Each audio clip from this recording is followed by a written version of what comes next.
The U.S. government is currently experiencing the longest shutdown in American history.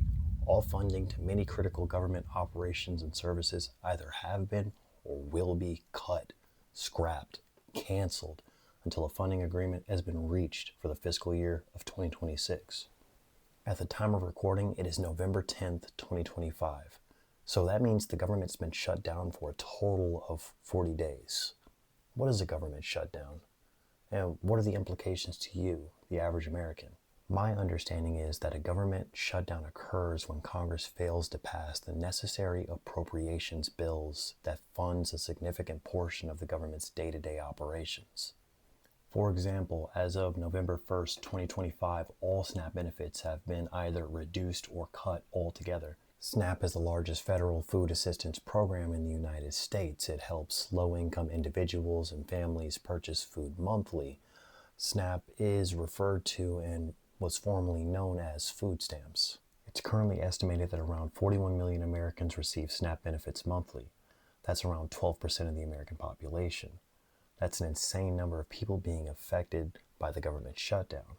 Regardless of your opinions on who does or doesn't belong on SNAP benefits, that's still just an insane number whenever you look at it. You also have essential government workers such as federal law enforcement officers, air traffic controllers, TSA agents, some medical personnel, and many more currently working without pay. This normally would include active duty military, but at the time of recording, the troops are still receiving pay. In this segment, you have approximately 670,000 federal employees that have been furloughed or sent home on unpaid leave. You also have an additional 730,000 federal employees that are expected to continue working without pay. There are also many other organizations and government functions not receiving funding that I won't mention here in this video for the sake of time.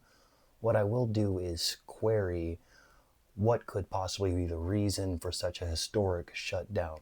Why in the world would Congress be butting heads with each other like two warring medieval factions? You guessed it, spending. One of the key sticking points in this dispute seemed to be over health insurance tax credits tied to the Inflation Reduction Act and the Affordable Care Act. You might ask yourself, what are health insurance tax credits? Well, I'm glad you asked.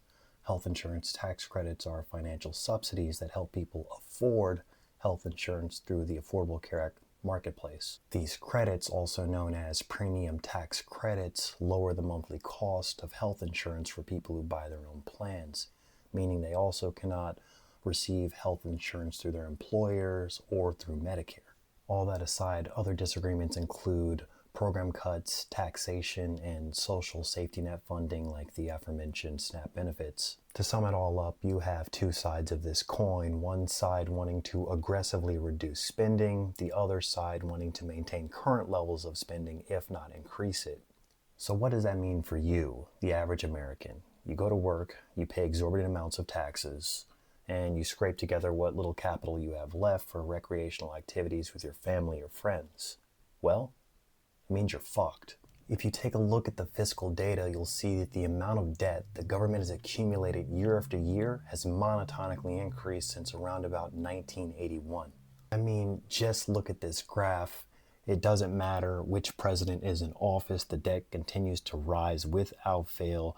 As you can see, Bush outspent the president before him, Obama outspent Bush, Trump outspent Obama, Biden outspent Trump, and now we'll see if Trump outspends Biden subsequently. The national debt comes in at $38 trillion, so we're in murky waters to say the least.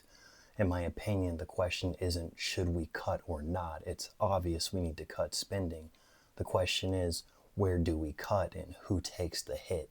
Those questions are for people with more power than me to deal with, but I would love to hear all of your opinions down in the comments on how this debt crisis could be dealt with. In conclusion, we can see that the government shutdown is just a symptom of a much larger illness.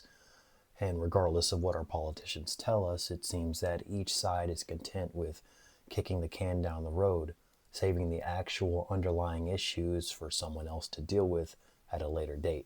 If you found any of the information in this video useful, please be sure to like and subscribe. I myself intend to continue posting videos on topics such as this and other topics that I find interesting.